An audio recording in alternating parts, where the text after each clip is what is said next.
"You'll be just fine by yourself," my father said casually, pulling his suitcase toward the front door. His voice was so light, so effortless that it didn't even register at first. Just one of those throwaway phrases adults use without thinking, like telling someone to drive safely or to have a good day. Except this wasn't a casual errand. This was a 3-week trip to Italy with my brother, and he wasn't talking to anyone else, just me. It was early morning. I still had sleep in my eyes, wearing the same sweatshirt from the night before. I'd only come downstairs to help with their bags. I thought maybe there'd be a real goodbye, a hug, a thank you, something. Instead, I got that. "You'll be just fine by yourself," like I was some houseplant that just needed watering once a week. Mason beamed beside him, passport already in hand, his hair freshly styled, undoubtedly paid for with one of Dad's "you deserve it" gifts. They were matching in a way I hadn't noticed before. Coordinated luggage, new jackets, that glow of excitement they always seemed to share when they were together. I must have looked like I'd wandered into someone else's family photo. I nodded, said nothing, and watched them leave. As the door shut, the silence wrapped around me like a heavy coat, too familiar, too tight. That's the thing about being the quiet one. People assume you don't mind the silence, but sometimes the silence is the wound. I stood in the middle of the hallway for a while after they left. Just stood there. Something about the way my dad had said it, that casual brush-off, settled in my bones and stayed there. All my life, I'd been the one who didn't ask for much. The one who handled things, never complained, never got into trouble. While Mason, well, he got all the oxygen in the room. Every graduation, every sports victory, every story at the dinner table, he was the headline. I was the footnote. He was the prince. I was the guard at the door. But guards get tired too. And in that moment, something inside me didn't just snap. It shifted. I walked upstairs, opened my closet, and pulled out my suitcase. I didn't know exactly where I was going, but I knew it wouldn't be here. That was day one, and it was only just beginning. Packing didn't take long. When you've lived your life not taking up too much space, you don't leave much of a trail behind. A couple of boxes, my clothes, my laptop, and a handful of things that felt like mine. Not gifts, not hand-me-downs, just mine. No note. No announcement. I didn't even tell my boss I wouldn't be coming in on Monday. I just stopped showing up. That first night, I drove out to a quiet little town a few hours away. I checked into a month-to-month rental I'd found weeks ago when things started to feel heavy. I think I always knew, in the back of my mind, that one day I'd have to go. I just never thought I'd actually do it. The first few days were still not peaceful. Not yet, but quiet. I left my phone on, mostly out of habit, but I didn't respond to anything. No one even seemed to notice I was gone. That's the thing about being invisible. You can vanish, and no one will realize until the lights start flickering. Then came day 3. It started around noon. My phone buzzed once, then again and again. By the time I picked it up, there were 9 unread messages. Then 13, then 17. I didn't open them, just watched the numbers climb. By the afternoon, my inbox was a war zone. It started with a message from my dad. "Where the hell are you? This isn't funny." Then came another. "I told you we'd only be gone for a few weeks. You didn't have to freak out." Followed by Mason. "Can you please just answer? This is getting ridiculous." And then the relatives started chiming in. Aunts, uncles, even my cousin Ethan, who I hadn't spoken to since high school. They all wanted to know what was going on, why I'd left, why I wasn't answering.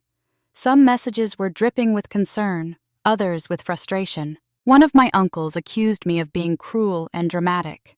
My dad's third message just said, "You're being selfish. You always were."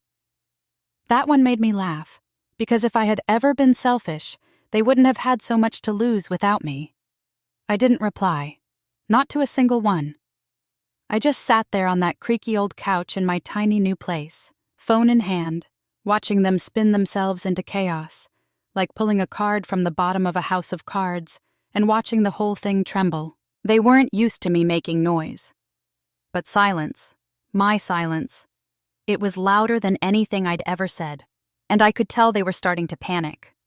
By the end of that day, the messages stopped asking where I was. They started asking why. And that's when it got interesting. There's something surreal about watching your family unravel from the outside. Like standing on the other side of a two-way mirror, watching a conversation you were never meant to hear. My cousin Penelope sent a screenshot of the group chat my dad had started. It was supposed to be a damage control effort, but it turned into a blame game within 20 minutes. My father opened with, "She's just trying to guilt us. Classic attention-seeking." Mason chimed in, defensive. "She's not like that. Maybe she just needed space." And then my aunt, his own sister, replied, "Maybe if you hadn't babied Mason for his entire life, she wouldn't have felt like she had to disappear to be noticed." That shut the chat down for a solid hour. Then came the personal messages. My grandmother reached out privately. "We always knew you were the one holding things together. I'm sorry we didn't say it sooner." I stared at the screen, blinking. Holding things together. I hadn't even realized they saw it too. Then came a message from my cousin Tyler, blunt as ever. "What did he say to you before he left? Heard he told you to handle things like usual." I didn't respond, of course, but I sat with that for a long time. They were starting to piece it together, not just what happened, but why. And the more they talked amongst themselves, the more it all surfaced. Years of imbalance, of favoritism, of quiet exploitation disguised as responsibility. One message from my mom's cousin stood out. "You were always the backup plan. I noticed that.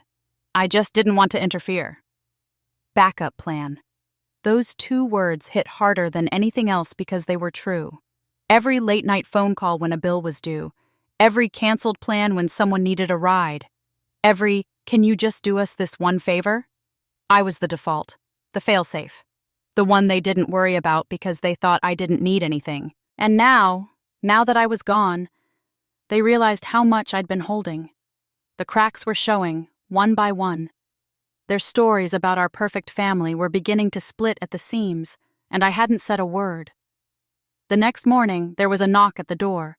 Not a text, not a phone call, an actual knock. I wasn't expecting anyone. No one knew where I'd gone. At least I thought no one did. I peeked through the blinds and saw a figure pacing on the front step, arms crossed, hair ruffled with every anxious shift of his weight. Mason, of course. I didn't open the door. Not right away. I stood there just out of sight and watched him try to rehearse whatever speech he had planned. He looked rattled. Good. Eventually, I opened the door halfway. He jumped a little when he saw me. "Hey," he said. His voice was soft, softer than I'd heard it in years, like he wasn't sure which version of me would answer. "Can I come in?" I didn't move. "Why?" He shifted his weight. "Because Dad's losing his mind. He thinks something happened to you. And I just wanted to talk. Just us." I let him in. Not because I was ready to forgive him, not because I wanted to hear what he had to say, but because part of me wanted to know if he even understood what he'd been a part of. He stepped inside and looked around the apartment like it was a crime scene. "So this is where you've been?" "Yeah," I said. "Nothing fancy, but it's quiet." He sat on the edge of the couch, his hands clasped. "Look, I know things have been uneven between us. I know you think I've had it easy. You have had it easy." He flinched. "Okay, maybe I have, but I didn't ask to be the favorite." I raised an eyebrow. "You sure acted like it." That hung in the air for a long moment. He looked down at his hands. "Dad shouldn't have said that to you about being fine on your own. I didn't even realize it until you were gone. But when he said it, he meant it like it was your job to be okay." "It always was," I said. "That's the point." Mason swallowed hard. "They miss you." "No," I said calmly. "They miss the version of me that made their lives easier. That cleaned up the messes. That paid for things without asking. That stayed quiet so no one else had to." He didn't argue. He couldn't. Then he tried the last card he had left. Just come home, please. We can talk about all of this. I shook my head. I am home. And I meant it. This bare little apartment with its creaky floors and thrift store couch. It wasn't much, but it was mine, and it was the first place I'd ever been that didn't ask me to carry anyone else's weight. Mason stood. His eyes were glassy now. They're going to fall apart without you. I opened the door. Then let them. After Mason left, the messages turned desperate. Not angry, not demanding, desperate. My dad sent a string of emails, one after another, like he thought if he changed the wording enough, one of them would finally earn a reply. The first was still puffed up with authority. This stunt needs to end. You're acting like a child. By the fifth, his tone cracked. Please, just let me know you're okay. Then came the voicemails. My mom, who hadn't said a word to me in months without it being filtered through Mason or Dad, left a message that caught me off guard. Her voice was soft, hollow. I didn't realize how much you did until you weren't here to do it. That one I played twice, but I didn't reply. Not out of pettiness, not even out of revenge. It was just, silence was the only thing they ever really listened to. They didn't hear me when I was helping. They didn't hear me when I was struggling. They didn't hear me when I tried to ask for less, or just a little space, or even recognition. But now, every missed call, every unanswered message, they felt it like a weight they never noticed until it was lifted off my shoulders and placed, finally, on theirs. They were falling apart without my quiet compliance. The group chat turned into a feeding frenzy. Accusations flew. One aunt blamed my dad. Another said Mason was too spoiled. My dad fired back with old grudges from decades ago, things no one had mentioned in years. Secrets surfaced. Things I hadn't even known. Turns out I wasn't the only one quietly holding everything together. Other relatives had been burned before, pushed out, minimized. They just hadn't said anything until now. I watched them unravel like an old sweater, one stitch at a time. I didn't gloat. I didn't need to, because this was never about revenge. This was about absence, and how powerful it becomes when it's the only thing you leave behind. The thing no one tells you about being the quiet one, the reliable one, is that over time, people stop checking if you're okay. They just assume you are because you don't complain, you don't raise your voice, you don't cause trouble. They see your stillness and mistake it for strength. And eventually, they begin to build their lives on top of it. Looking back, I think that's what happened. Not all at once. Not with a plan or some grand betrayal. It was slower than that. A creeping kind of erosion. Every time I paid a bill without being asked. Every time I offered to help so no one else had to. Every time I swallowed my own needs because Mason was going through something. They started depending on my silence to make their noise feel normal. I'd become their scaffolding, the thing holding up a structure that never really supported me back. And like scaffolding, I wasn't meant to be seen. So when I stepped away, no fight, no shouting match, just gone, they didn't know what to do. They had never prepared for the possibility that I might choose myself. I think part of them still believed I was bluffing, that I'd come back eventually, that the messages, the voicemails, the family fallout would wear me down. But what they didn't understand was this. Silence had always been my language, and this time, it was intentional. I didn't move out to make a statement. I moved out because it was the first time I realized I could, that I didn't owe them my peace just because they never learned how to create their own. My landlord, a kind older guy named Owen, asked me once if I was running from something. I smiled and said, "Not running, just done carrying." It was a Thursday when they showed up. I remember because it was laundry day, and I was halfway through folding shirts on my tiny couch when I saw the car pull up through the blinds. Dad's SUV, the one I helped him buy 3 years ago when his credit was shot. I never put my name on the paperwork. Should have. Maybe then he'd have thought twice before using it to drive Mason to the airport. The knock came fast, heavy, like he thought volume would fix everything. I didn't answer. A second knock, this time softer. Then a voice. "Grace, please, just talk to us." I stayed still. They didn't leave. After 5 minutes, I heard their voices drift through the thin door. No yelling, at least not at first, just the rustle of movement and the low hum of two people trying to figure out how they'd gotten here. Mason kept saying, "She's not like this. Something must have happened." And my dad, my ever-practical, stubborn father, just repeated the same thing in different forms. "She's being dramatic. She'll come to her senses. She's not like her." That last one made me pause. Her? I leaned in, just a little. "I told you this would happen," Dad muttered. "If you kept pushing and letting her see too much, she was always close to your mom's side. I should have put distance sooner." Mason whispered something I couldn't hear.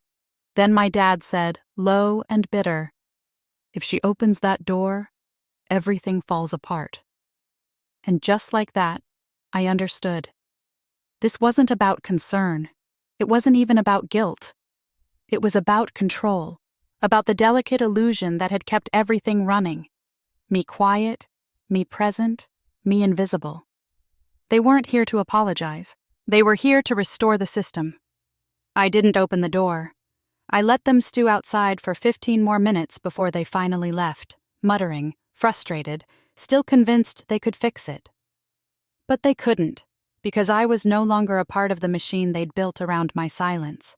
And without me, the gears were grinding themselves to dust. The letter arrived on a Tuesday, a plain white envelope with no return address. Just my name, written in a handwriting I'd seen before but couldn't quite place. I almost threw it away, thinking it was another attempt from my family. But something about it felt different. The weight of it, the careful way my name was printed on the front. Inside was a single folded page and a small yellowed photograph. The photo showed a woman with dark hair like mine, standing on a beach I didn't recognize. She was smiling, but her eyes looked tired. On the back, in faded ink, "Marianne, 1992. My mother's name, the year before I was born." The letter began simply, "Grace, you don't know me, but I knew your mother well." I sat down, my heart suddenly too loud in my chest. The writer was someone named Elaine, my mother's college roommate. They had stayed close until my mother met my father. Then, like so many other things in my mother's life, the friendship had been quietly erased. "I've been trying to reach out for years," Elaine wrote. "Your father made it clear I wasn't welcome. But when I heard through mutual friends that you'd left home, I thought maybe it was time you knew the truth." The truth. Such a simple word for something so heavy. Elaine wrote about my mother, not the quiet, agreeable woman I knew, but someone else entirely, someone who painted, who traveled, who had plans and dreams and a voice that filled rooms, someone who wrote poetry and stayed up late arguing about politics, someone passionate and alive. "And then she met your father," Elaine wrote. "At first it was just small things. She stopped calling as much, canceled plans, started dressing differently. Her laugh changed, softer, more careful. By the time they were engaged, I barely recognized her." I read that part twice, something cold settling in my stomach. "The last time I saw her was at your first birthday party. I tried to talk to her, to really talk, but she kept looking over at your father, checking his reaction to everything she said. When I asked if she was happy, she just smiled and said, 'I have everything I need.' But Grace," her eyes were empty. The letter continued, detailing how my father had systematically isolated my mother from her friends, her interests, her family.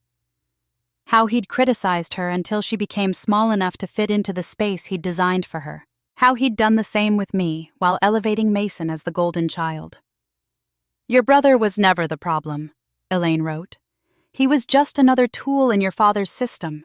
Keep one child feeling special, keep the other feeling grateful for scraps of attention. It's how he maintains control." I set the letter down, my hands shaking. It wasn't just me. It had never been just me. I was following my mother's footsteps without even knowing it. The next day, I did something I hadn't done in weeks. I called my mother. She answered on the first ring, her voice breathless, like she'd been waiting by the phone. "Grace, is that you?" "Yeah, Mom, it's me." A pause, then. "Are you coming home?" Not, "How are you?" or "I miss you," or "I'm sorry." Just the question that mattered to them. Was I returning to my post? "No," I said. "But I wanted to ask you something." She went quiet, waiting. "Who's Elaine?" The silence that followed was so complete I thought she might have hung up. Then I heard it, a small, sharp intake of breath. "Where did you hear that name?" Her voice had changed, dropped to a whisper. "She wrote to me, told me about you before, about who you used to be." Another silence, this one heavier. "Your father wouldn't like this conversation." "I don't care what he likes anymore, Mom, and maybe you shouldn't either." She made a sound, something between a laugh and a sob. "It's not that simple." "It could be," I said. "You could leave too." The words hung between us, impossible and yet suddenly, strangely real. "I can't," she whispered. "Why not?" "Because—" She trailed off, and I could hear her struggling. "Because I don't know who I am without him anymore." My heart broke for her then, clean and sharp. Because I understood. I had almost reached that point myself. The place where you forget your own shape because you've spent so long molding yourself around someone else's needs. "I used to paint," she said suddenly, her voice different now. "Did she tell you that? I was going to open a gallery someday." "No," I said softly. "She didn't mention that." I was good too, really good. A pause. "Your father said it was impractical, said I should focus on the family, so I put the brushes away. Just for a while, I thought, but then it was forever," I finished. "Yes," she said, and the word carried decades of resignation. We talked for almost an hour after that. Really talked, maybe for the first time. She told me about her life before, the friends, the dreams, the person she'd been. And slowly, I began to understand that my leaving wasn't just about me. It was about breaking a pattern that had started long before I was born. When we finally said goodbye, she didn't ask me to come home again. Instead, she said something that stayed with me. "I'm proud of you, Grace, for doing what I couldn't."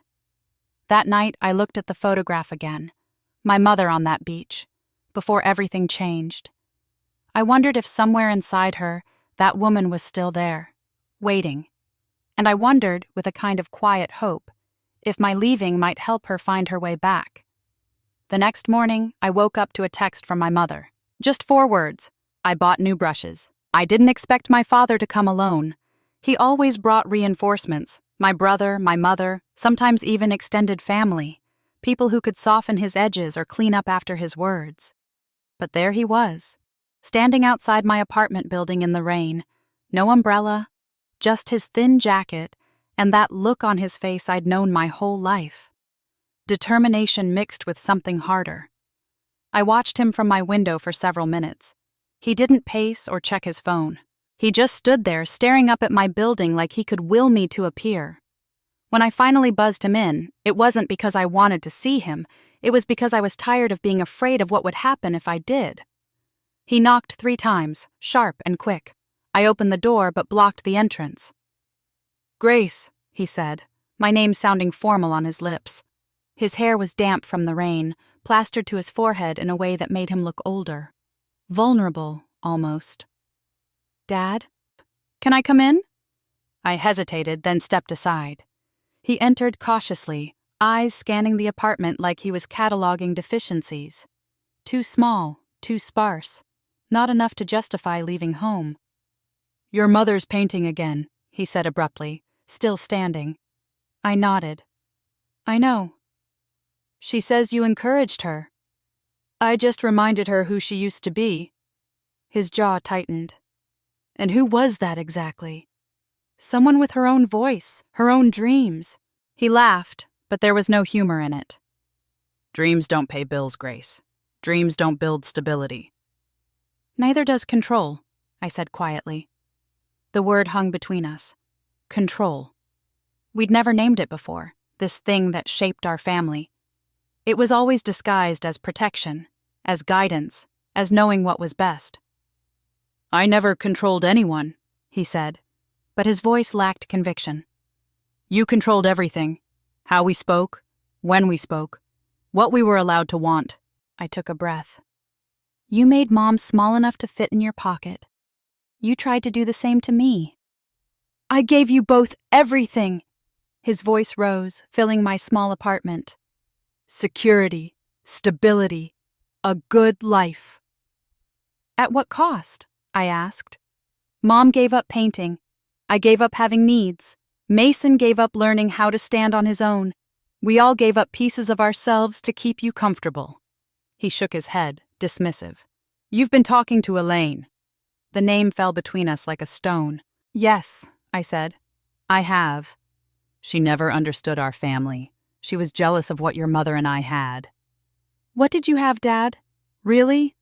Because from where I'm standing, it looks like you had someone who stopped existing so you could feel important. His face flushed. You don't know what you're talking about. I know Mom used to paint. I know she had friends you didn't approve of. I know she had plans before she met you. Plans that disappeared once you decided they didn't fit your vision. She chose our family, he said, but his voice had lost its edge. Did she choose, or did you make it impossible to choose anything else? He looked away, toward the window where rain streaked the glass. For a moment, he seemed lost, smaller somehow. I loved her, he said finally. I still do. I believe you, I said. But love isn't supposed to make someone disappear. He sat down heavily on my couch, hands clasped between his knees. For the first time in my life, my father looked uncertain. When did you become so... He gestured vaguely. Clear? I offered. When I got far enough away to see the whole picture. We sat in silence for a while, the rain tapping against the windows the only sound. I waited for him to defend himself further, to tell me I was being dramatic, to demand I come home. But he just sat there, looking at his hands. Mason's struggling, he said eventually, without you there to help. You mean without me there to clean up his messes? To make excuses? To be the responsible one so he never has to be? He winced. That's not fair. Isn't it? You've spent years telling me how capable I am, how independent, how I don't need help, all so you could pour everything into Mason. And now you're surprised he can't function without me there to pick up the slack? My father looked up, his eyes tired. I never meant to hurt you. I know, I said, and I meant it. You just never thought about me enough to consider whether you were hurting me or not. The truth of it seemed to hit him physically. He slumped back, eyes closed. Your mother wants to visit you, he said after a long moment. Alone. I nodded. I'd like that. And Mason, he's trying. He's been paying his own bills, doing his own laundry. Good for him, I said without sarcasm. It's about time. My father stood up, looking around my apartment again, but differently this time. Not judging, just seeing. This is really your home now, isn't it? Yes, I said. It is. He nodded slowly. I don't know how to fix this, Grace. Maybe it's not about fixing. Maybe it's about starting over, building something new. I don't know if I can change, he admitted, and the honesty of it surprised me. You don't have to change everything at once, I said. Just start by listening, really listening. He walked to the door, paused with his hand on the knob. Will you come for dinner sometime? Not to move back, just to visit. I considered it. Maybe, but not yet. He nodded, accepting this boundary in a way he never would have before. Your mother's painting the dining room. Said she never liked the color I chose 20 years ago. A small smile tugged at my lips. Good for her. After he left, I stood at the window and watched him walk to his car. He moved differently somehow, Shoulders slightly curved, steps less certain. Not broken, just humbled.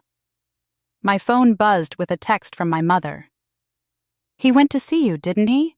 Are you okay?" I typed back. "I'm fine, better than fine. How's the painting coming?" 3 dots appeared, disappeared, appeared again. Finally, "It's messy and imperfect, but it feels like coming home." I smiled at that. Messy and imperfect.